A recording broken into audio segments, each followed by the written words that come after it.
तो सर आज जो यहाँ पर हम इकट्ठा हुए हैं, हमें यूनिटी दिखानी है।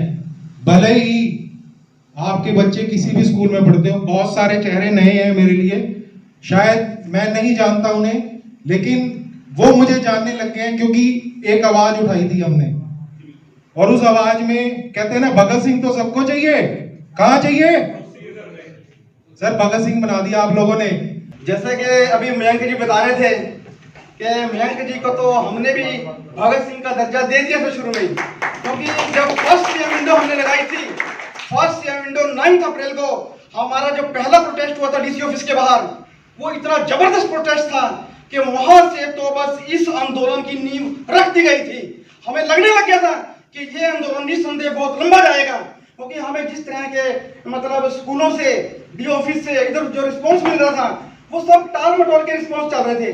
तो हमें लगने लग गया था कि मतलब कहीं ना मतलब ये लड़ाई इतनी आसानी से, जैसे हम चाह रहे हैं कि रिक्वेस्ट करके स्कूल मान जाएंगे या एडमिनिस्ट्रेशन मान जाएगा, या चलो हम सरकार के स्तर पर हमारे लोकल विधायक हैं या हमारे जो सांसद हैं, हम इनसे बात कर लेंगे और ये बात तो हमारी बन जाएगी। तो कोई मतलब पेरेंट्स को हैरास कर रहे हैं कि आपके बच्चे की फीस नहीं आई जी, फीस जमा कराइए, आपके बच्चे के एनुअल चार्ज नहीं आई, एनुअल चार्ज जमा कराइए। तो लग गया था कि ये लड़ाई रुकने वाली नहीं है। ये जो स्कूल हैं, हमने जान लिया था कि ये कहीं ना कहीं एडमेंट हो चुके हैं। ये जब हमने जाना कि ऐसा क्यों, तो ऐसा इसलिए था, हर स्कूल में कम से कम 2000, 2500, 3000 स्टूडेंट भी हैं।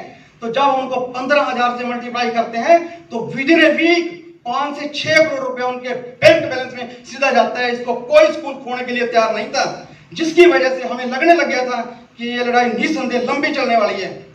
तो मैं बता रहा था कि हमने मयंक जी को भगत सिंह का दर्जा दे रखा है। अर्ली ऑन क्या था, शुरू में जैसे मैंने बताया, ये एक स्कूल से स्टार्ट हुआ था, उसका रीजन मैंने आपको बता दिया। लेकिन जब वहां उस लेवल पे बात नहीं बनी तो हमें डिस्ट्रिक्ट एडमिनिस्ट्रेशन की तरफ मूव करना पड़ा। कारण ये था कि उस समय कोविड जोरों पे था। हम वहां पे जब डीसी साहब के पास गए या डीओ साहब के पास गए, वहां हमने कोविड रिलीफ के पॉइंट ऑफ व्यू से उस समय वो लड़ाई चली।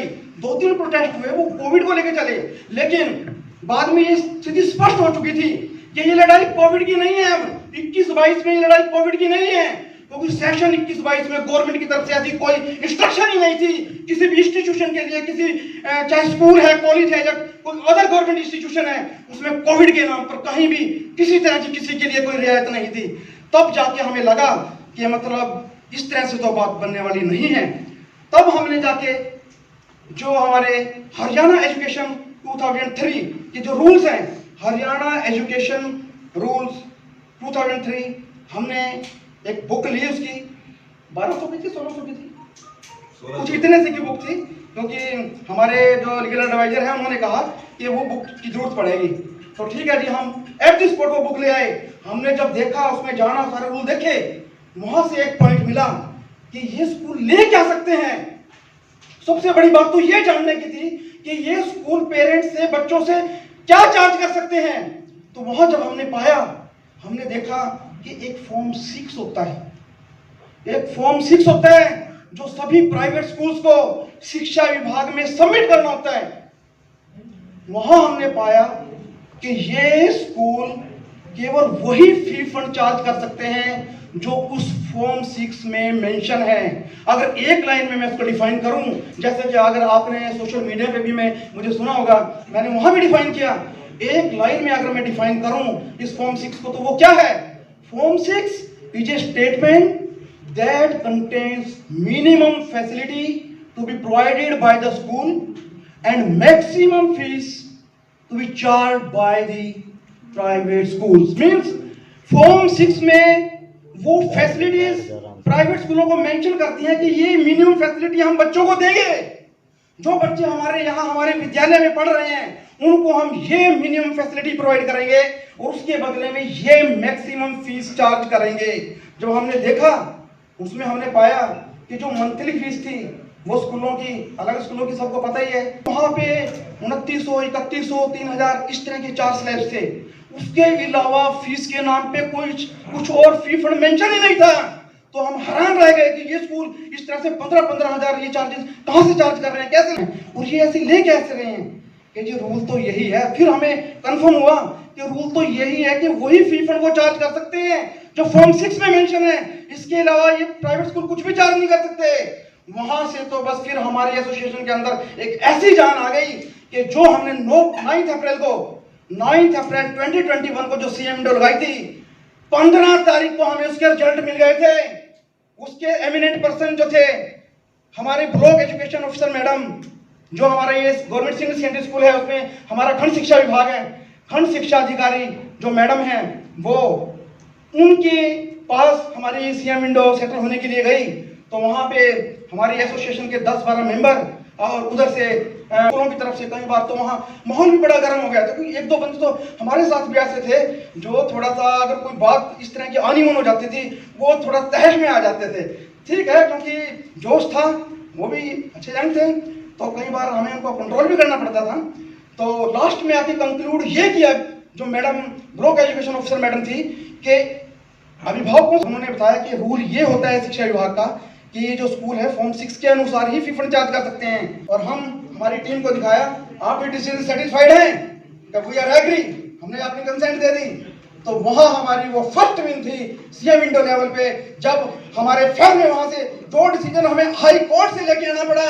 वो डिसीजन हमें 15 अप्रैल को मिल गया था, 15 अप्रैल 2021 को, जिसके लिए हमें इतना लंबा संघर्ष करना पड़ा, 11 महीने हमें ये लड़ाई लड़नी पड़ी।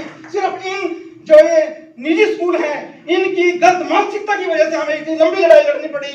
हमने इनको फिर जब हमने देखा कि इनकी मानसिकता जज की, हमने इनके बारे में फिर जो लिखना शुरू किया तो बस वो लिखा जो हम लिखना नहीं चाहते थे, क्योंकि आज तक हम भी इन निजी स्कूलों को विद्या का मंदिर समझते आए थे। लेकिन जब हमने ये सारा जान लिया, जब हम इन सब का निकाब उतर गया, उसके बाद फिर इनके बारे में जो हमने लिखा, शायद आप लोगों में से जो लोग सिग्नल पे जुड़े होंगे उस टाइम मॉर्निंग में मेरी पोस्ट आ जाती थी, सुबह मॉर्निंग में मेरी पोस्ट आ जाती थी।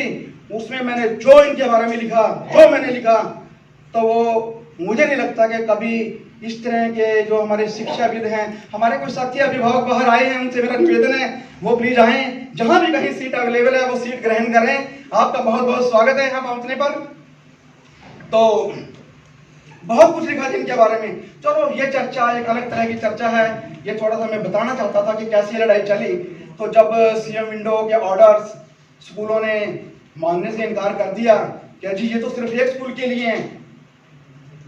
लिए हैं, बस उसके बाद तो फिर फर्स्ट प्रोटेस्ट के बाद तो ये चिंगारी पूरे कुरुक्षेत्र में लग गई थी। उसके बाद तो सहारा स्कूल क्या और अपने ये एपीएस क्या, वीरडम क्या मैं कह रहा हूँ, डीएवी तो था ही। तो उसके बाद तो एक एक करके मुझे लगता है कि कई स्कूलों के, लगभग स्कूलों के जो मेजर स्कूल थे उन सब के ग्रुप एग्जिस्ट हो गए। और जो फिर फाइट चली तो निस्संदेह डेली कुछ ना कुछ नया आता था इस बारे में।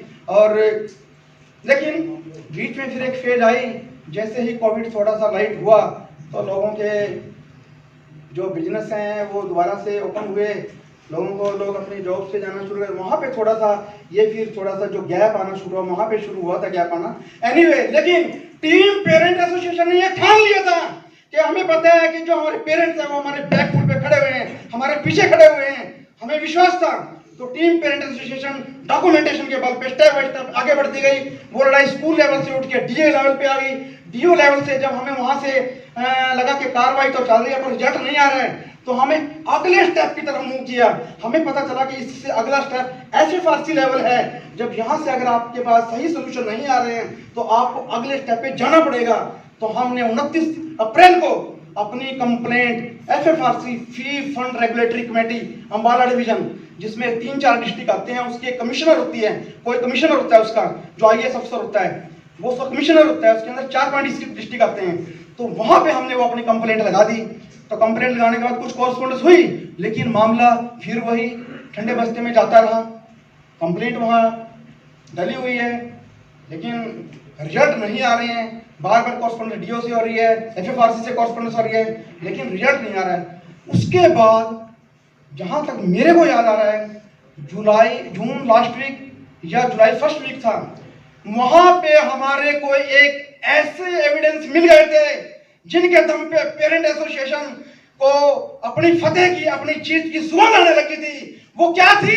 वो आप सबने देखा होगा, वो डीओ की इन्वेस्टिगेशन रिपोर्ट थी जिसमें ये 8 स्कूल दोषी पाए गए थे।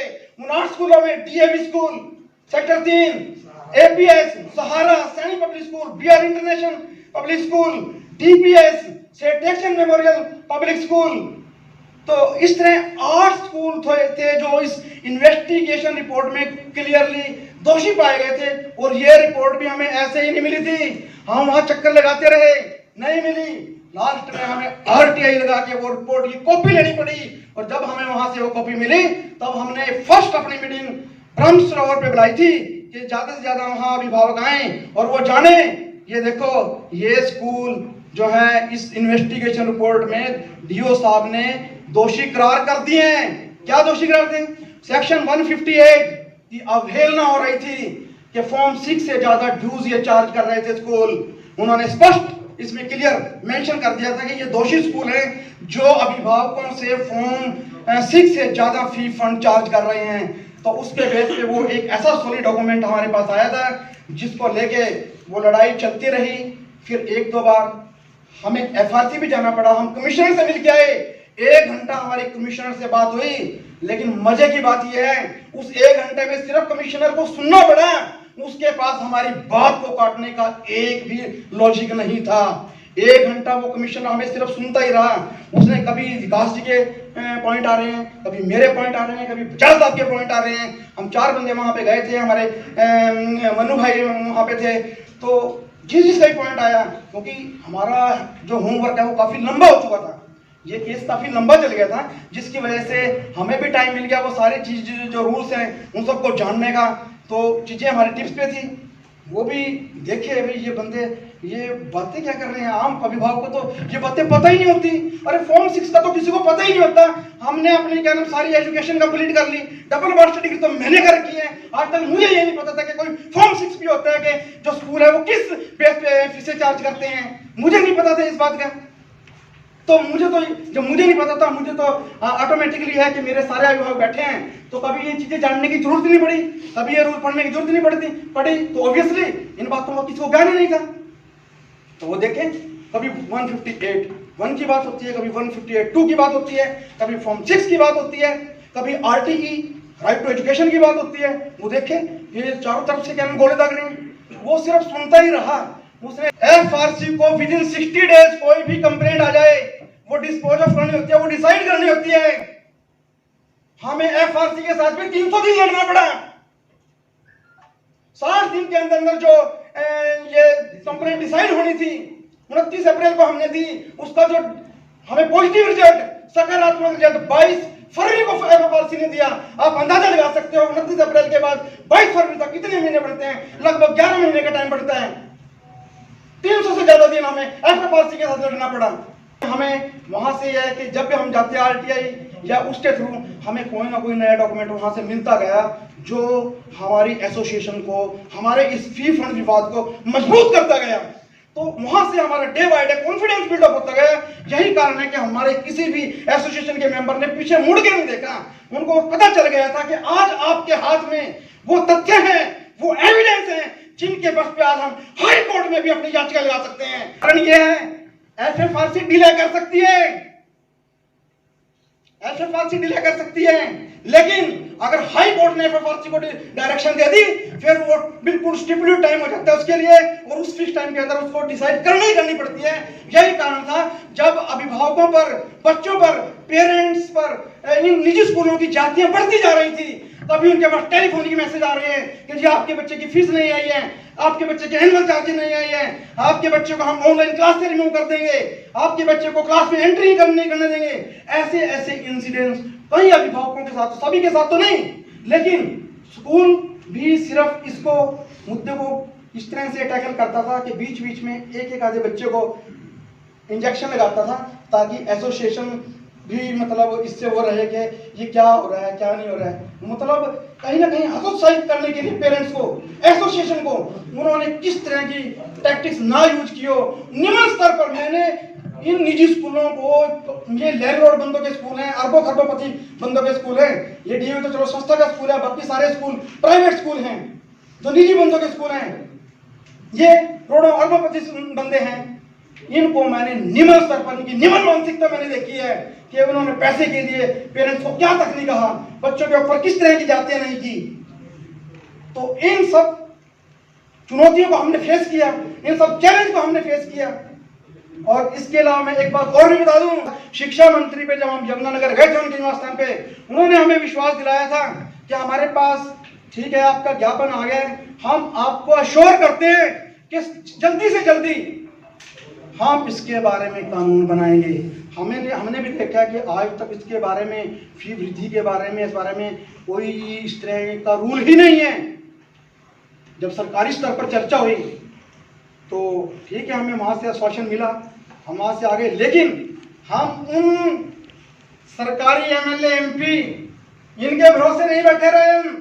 हमारी जो लड़ाई है वो डॉक्यूमेंटेशन पे चलती रही, एफएफआरसी को हम खींचते रहे यहाँ तक कि जब हमें पता चला यहाँ से अभी रिजल्ट आने वाला नहीं है, एफआरसी ऐसे रिजल्ट नहीं देगी, एफआरसी हाई कोर्ट की डायरेक्शन के बिना रिजल्ट नहीं देगी, तो हमने सितंबर माह में हाई कोर्ट में अपनी याचिका लगा दी थी। और जिसका हमारी जो फर्स्ट हियरिंग थी 30 सितंबर, 30 सितंबर को ही उसका रिजल्ट आ गया था कि हाई कोर्ट ने उस दिन स्टे ऑर्डर पेरेंट एसोसिएशन के हक में जारी कर दिए थे कि किसी भी बच्चे को जो ये टेक्निक में दोषी पाए गए हैं, किसी भी बच्चे को शिक्षा से, क्लासेस से वंचित नहीं किया जाएगा। No children of the respective school shall be debarred from attending the classes. तो यहाँ से सभी अभिभावकों में जान आ गई थी। उसके बाद अभिभावकों ने जिन्होंने एनुअल चार्जेस जमा करा दिए थे, उसके बाद उन्होंने ट्यूशन फीसें रोक ली। और आज लास्ट हियरिंग पे जब निजी स्कूलों का एडवोकेट वहां पे हियरिंग पे था, उसकी स्टेटमेंट सुन के मजा आ गया। उसने जज को बोला कि जब उन्होंने क्या किया, उन्होंने जो 23 फरवरी लास्ट हियरिंग लगी हुई थी उसको प्रीपोन करा लिया 11 फरवरी के लिए, अपने प्रभाव इस्तेमाल करके अपनी याचिका लगाकर प्रीपोन करा लिया कि स्टे ऑर्डर को हम तोड़वा देंगे। तो जब उन्होंने बात रखी, उन्होंने जज साहब को बोला कि सर आपने ये स्टे ऑर्डर तो इशू कर दिए, इसमें आपने ये तो कह दिया कि क्लासेस चलती रहेंगी, अपने फीस के लिए एक वर्ड भी नहीं लिखा इसमें। हमारे तो यहाँ पेरेंट्स ने ट्यूशन फीसें रोक ली है, 2.5 करोड़ रुपया हुआ है। जो स्कूल हमें ये कहते थे ना, मैसेज आते थे आपकी क्लास में 2 बच्चे की फीस रह गई है, 1 बच्चे की फीस रह गई है। इस तरह के मैसेज सभी अभिभावकों पे आए होंगे, हमारे पास ये मैसेज आए हैं। उन्होंने इस तरह की टैक्टिक्स अपनाई फीसें निकलवाने के लिए कि सिर्फ 10th क्लास के 1 बच्चे की फीस रह गई है, 7th क्लास में सिर्फ 2 स्टूडेंट्स रह गए। वहां से जो अंदर की बातें सामने, तब पता चला कि 2.5 करोड़ रुपया का ट्यूशन फीस के रूप में रुका हुआ है। स्टे ऑर्डर आने के बाद वो आगे हमने डायरेक्टली किसी को नहीं कहा आपने नहीं देने, हम सिर्फ यही कहते थे कि एज पर रूल जो ड्यूज हैं वो आप दो, और वो हम भी डे 1 से देने के लिए तैयार थे। हर बार जब भी कम से कम रहो, लेकिन यहाँ तो सबका विजन क्लियर था, स्पष्ट था बिल्कुल, लास्ट तक लड़ेंगे इस लड़ाई को। तो एनीवे कोई भी मीटिंग सक्सेसफुल नहीं हुई। जितनी भी मीटिंग स्कूल एडमिनिस्ट्रेशन के साथ हुई, कोई भी मीटिंग किसी भी स्कूल में जहां भी गए वो सक्सेसफुल नहीं हुई। रीजन वो एडमेंट थे, वो ठग थे, उनकी ठग प्रवृत्ति को हमने जग जाहिर किया अपनी पोस्टों के माध्यम से। तो निसंदेह हमारे अभिभावकों में भी स्टे ऑर्डर आने के बाद तो पूरी जान आ गई थी कि वहां से उनको लगने लग गया कि भाई इसका मतलब लड़ाई तो पेरेंटेशन बिल्कुल सही लड़ रही है। कई बार हो जाता है कि पता नहीं किस तरह चल रहा है, क्योंकि जब तक हमें अंदरूनी बातों ज्ञान नहीं होता, जो रूल सबको पता नहीं होते, जैसे जैसे जो पढ़ता जाएगा उसको पता चलते जाएंगे। लेकिन ठीक है, अभी सबके पास टाइम नहीं होता, सब लोग अपने अपने दिनचर्या में, अपने अपने जॉब्स में, बिजनेस में सब उलझे हुए हैं, नहीं टाइम है। इवन के ये तो दूर एसोसिएशन या स्कूल एजुकेशन से रिलेटेड रूल्स, इनको पढ़ने का टाइम तो दूर, मोस्टली अभिभावकों के पास अपने घर में फैमिली को भी टाइम बड़ी उससे निकालना पड़ता है। सब